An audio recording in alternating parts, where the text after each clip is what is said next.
At the Office of the Fresno County Superintendent of Schools, we are proud to bring you Education Matters in partnership with Educational Employees Credit Union, Chevron, Fresno Pacific University, and Calviva Health.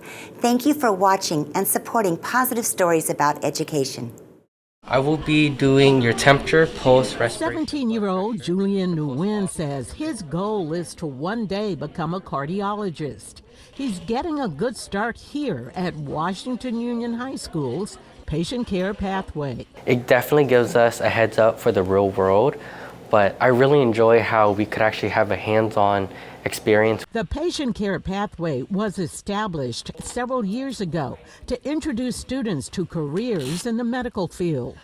The program has expanded and is now offering a certificate in medical assisting. All of the classes are dual enrolled through Fresno City College, so some of our students have the opportunity to also get an associate's degree in medical assisting from Fresno City College. With the expanded pathway came a new building with its own lab, allowing students to practice their skills on campus. All of the different labs that they would be doing in a physician's office, they're learning here.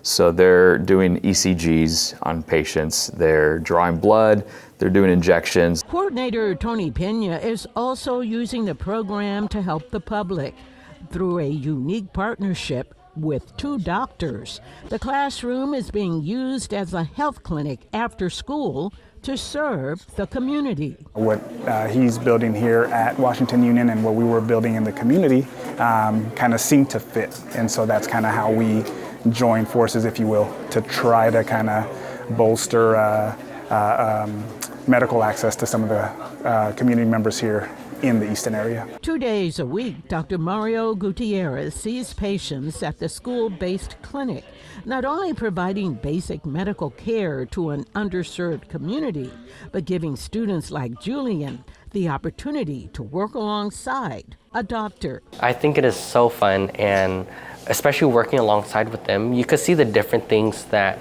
they do with the actual patients. I like the fact that they could come in, walk-in or appointment-wise, and they're able to just get the help they need. For Education Matters, I'm Juanita Stevenson, KC24, local news that matters.